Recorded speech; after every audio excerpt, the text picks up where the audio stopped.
पराए हित के समान। दुनिया में सबसे बड़ा कोई सुख नहीं है और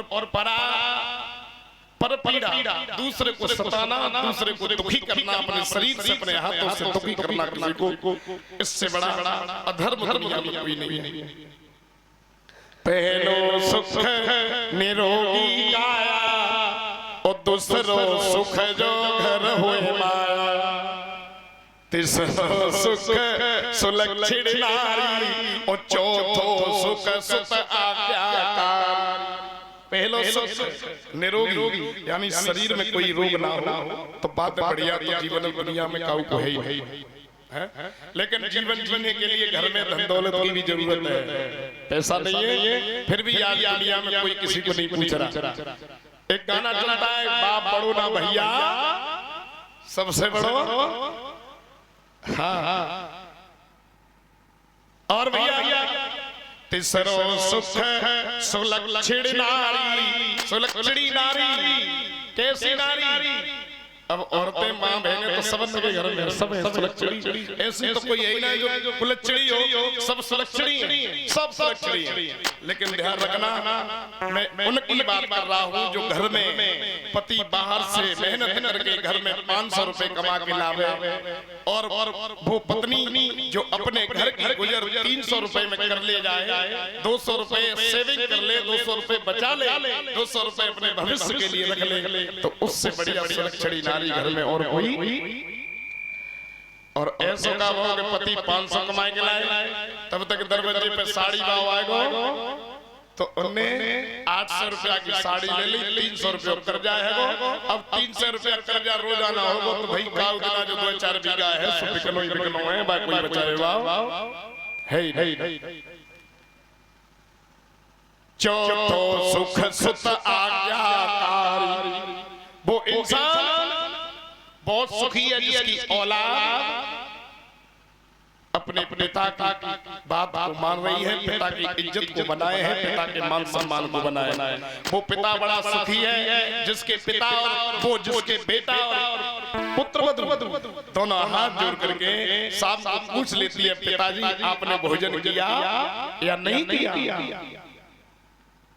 ऐसे बहुत कम है जिनकी संतान शाम को ये पूछ ले। बड़े सौभाग्य की बात है, बड़े अच्छी बात है, ऐसा होना चाहिए। मेरा तो यही मतलब है। आज मुझे 12 साल हो गई यही कहते कहते भैया माता पिता से बड़ा धन इस दुनिया में कोई नहीं। क्यों? अगर बड़े बड़े पिताजी दरवाजे पे बैठे और वो है तो तुम्हें कोई चिंता नहीं कि तुम शाम को आओ घर मत आओ।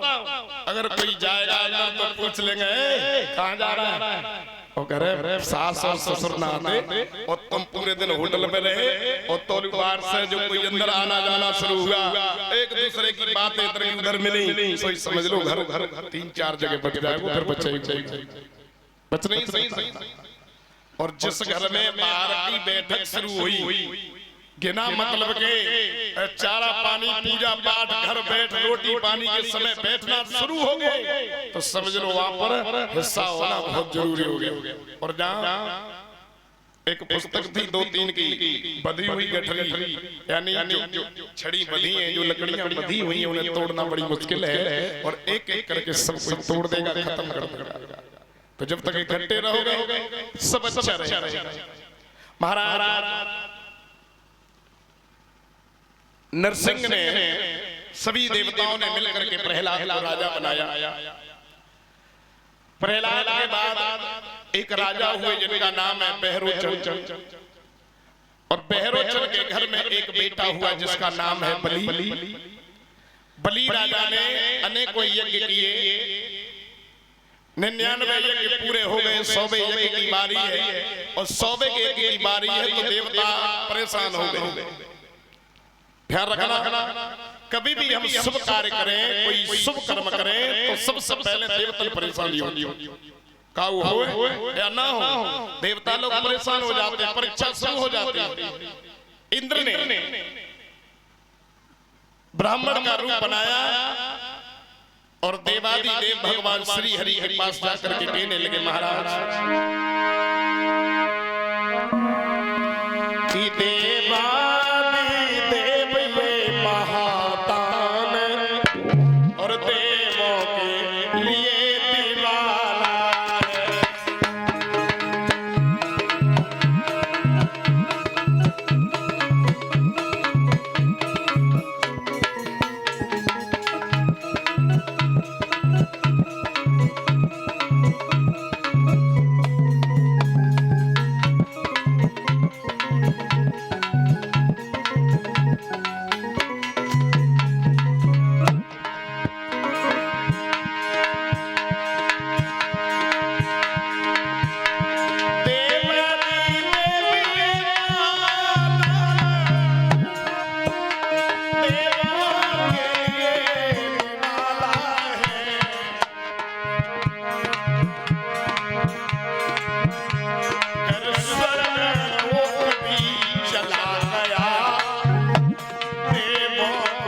श्री हरिनारायण के पास में जाकर के इंद्र ने कहा, महाराज सुरपुर की सिद्ध सीढ़ियों पर निश्चर ने दांत जमाया है, अगर उसका कहीं ये यज्ञ पूरा हो गया तो हमारे हाथ से स्वर्ग चला जाएगा। और ये सही है, जो भी शुभ कर्म करेगा, अच्छे कार्य करेगा, जो अच्छे कर्म करेगा उससे राजपाट तो मिलना ही, उससे मिलेगा, कि ये बिल्कुल विधि का विधान है। और इंद्र किसी के परमानेंट जागीर तो है नहीं, वो तो इंद्र एक पदवी है, ना कोई देवता, वो तो इंद्र एक पदवी है जिसका सम्राट बनता है देवताओं की देख रेख करने के लिए, उनकी सुरक्षा, वो कोई भी बन सकता है। महाराज नहुस भी इंद्र बने, इंद्र बदलते रहते हैं, और जो परमानेंट देव है वो बदलते नहीं है, इंद्र हमेशा बदलता रहता है। कोई भी शुभ काम करेगा वो इंद्र बन सकता है, लेकिन भाई उसके लिए बड़ा कठिन परिश्रम, कठिन त्याग। अब तो 2 रुपया दान कर ले तो हरिचंद को छोड़ देते पीछे, हम ही हरिचंद हैं, बड़ी समस्या है भैया। अब तो घर घर हरिचंद है, जा गली में निकल जा और नेक बढ़ाई कर दई बिनगी फिर तो वे चटके जा।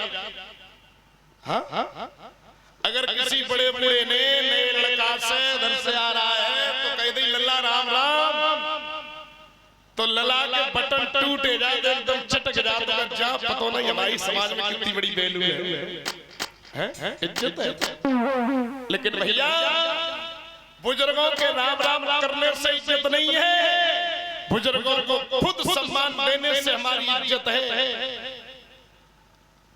जो बड़े बूढ़ों को सम्मान देगा उसका सम्मान आने वाली पीढ़ियां करेगी, और जो अपनी सास ससुर की सेवा नहीं करेंगे, जो अपने माता पिता की सेवा नहीं करेंगे, तो फिर एक विद्वान लिखता है कि तिरिया 7 जन्म सुख दुख पावेगी जो पति संग दगा।